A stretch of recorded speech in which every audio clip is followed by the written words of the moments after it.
మన ముఖ్యమంత్రి జలగన్న సైన్యం, జలగన్న బొక్క, జలగన్న బొంగు అని చెప్పుకునేటువంటి వాలంటీర్లకు ఐరన్ రాడ్డు లాంటి వార్త. ఎన్నికల సంఘం సంచలనమైనటువంటి నిర్ణయం తీసుకుంది. ఈ దెబ్బకి జగన్మోహన్ రెడ్డి వెన్నులో వణుకు పుట్టేటువంటి పరిస్థితి.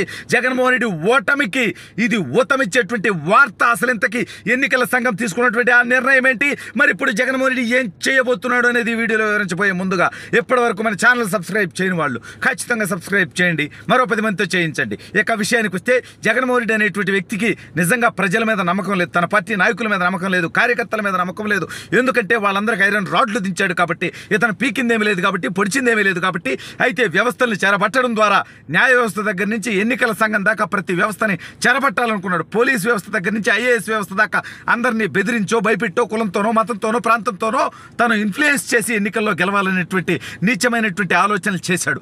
అందులో ప్రథమంగా జలగన్న సైన్యం అని ఒకదాన్ని పెట్టుకున్నాడు. నెలకు 5,000 ఇస్తూ ఆంధ్ర రాష్ట్ర యువత భవిష్యత్తుని నిర్వీర్యం చేస్తూ వాళ్ళ జీవితాలు సర్వనాశనం చేస్తూ 5,000కు ఊడిగం చేయించుకుంటున్నాడు వాలంటీర్లు అనేటువంటి వ్యవస్థతోటి. అయితే ఈ వాలంటీర్ల వ్యవస్థ మీద అనేక రకాలైనటువంటి ఆరోపణలు వచ్చాయి. మనం గతంలో చూస్తే అనేక మంది వాలంటీర్లు రేపులు చేశారు, అనేక మంది మర్డర్లు చేశారు, అనేక మంది లంచాలు తీసుకున్నారు, అనేక మంది దోపిడీలు చేశారు, అనేక మంది భూదందాలు చేశారు, అనేక మంది నాటుసారా తయారు చేశారు, అనేక మంది పక్క రాష్ట్రాలకు సంబంధించినటువంటి మద్యం తీసుకొచ్చి అమ్ముకున్నారు. యొక్క దౌర్భాగ్యమైనటువంటి జగన్మోహన్ రెడ్డి నాయకత్వంలో ఆంధ్ర రాష్ట్రంలో అతను ముఖ్యమంత్రిగా ఉన్నటువంటి పరిస్థితుల్లో ఈ వాలంటీర్లు విచ్చలవిడిగా రెచ్చిపోయారు. సరే, వాళ్ళలో కూడా కొంతమంది మంచి వాళ్ళు ఉంటారు.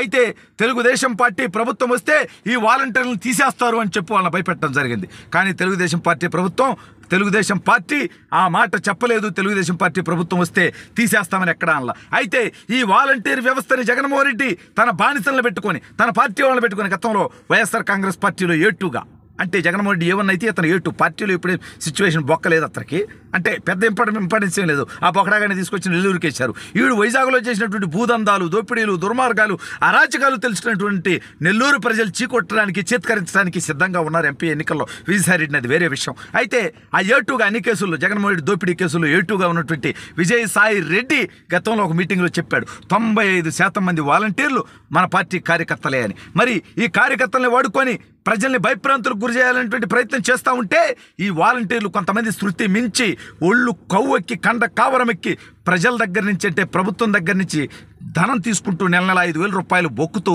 వీళ్ళు మాత్రం అధికార పార్టీకి ఊడిగా చేయాలనుకున్నారు. అయితే దీని మీద అనకాపల్లి జిల్లాలో 2 వాలంటీర్లని ఒకేసారి సస్పెండ్ చేసి లేపేయడం జరిగింది. చిత్తూరు జిల్లాలో 18 మంది వాలంటీర్లను లేపేయడం జరిగింది.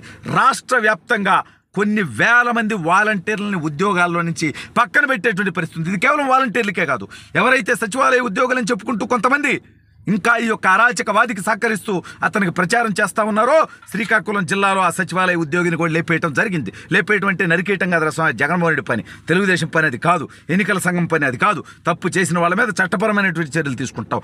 ఉరవకొండలో, అదేవిధంగా పరుచూరులో, అదేవిధంగా మన పొన్నూరులో, ఇలా అనేక నియోజకవర్గాల్లో దొంగ ఓట్లకి సహకరించినటువంటి ఐఏఎస్ దగ్గర నుంచి అనేక మంది ప్రభుత్వ అధికారులు, పోలీసులు, ఎస్ఐల్ని, సిఐల్ని కూడా వాళ్ళ విధుల నుంచి సస్పెండ్ చేయడం జరిగింది.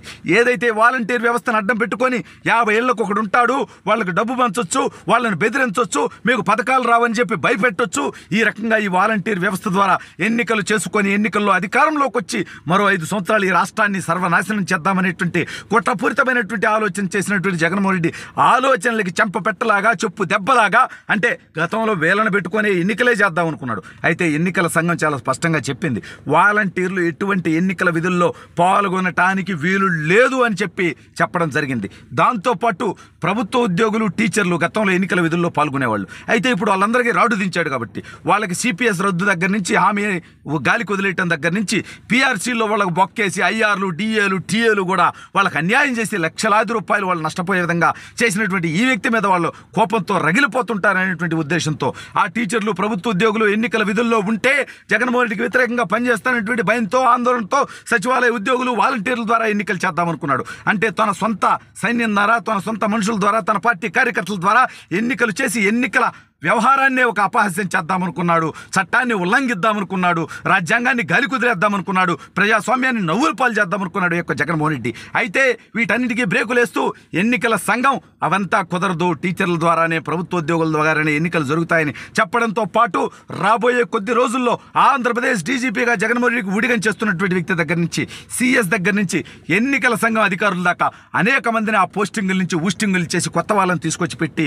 ఎన్నికల వ్యవస్థ పారదర్శకంగా జరిగే విధంగా, ప్రజాస్వామ్యాన్ని కాపాడే విధంగా జరగబోతుందనేది నేను బలంగా నమ్ముతున్నటువంటి విషయం. అయితే ప్రజలు ఓట్లు ఏరైనటువంటి భయంతో ఉన్నటువంటి జగన్మోహన్ రెడ్డి వ్యవస్థల్ని తను చెరబెట్టడం ద్వారా, డబ్బు ద్వారా, కులం ద్వారా, మతం ద్వారా, లేదంటే ప్రాంతం ద్వారా, లేదంటే ప్రలోభాల ద్వారా, లేదంటే మీకు ప్రమోషన్లు ఇస్తారనేటువంటి ఆశల ద్వారా వాళ్ళని మోసం చేయాలనుకుంటే జగన్మోహన్ రెడ్డికి సహకరించినటువంటి వాళ్ళ బతుకులు భవిష్యత్తులో జైలు పాలవుతాయి.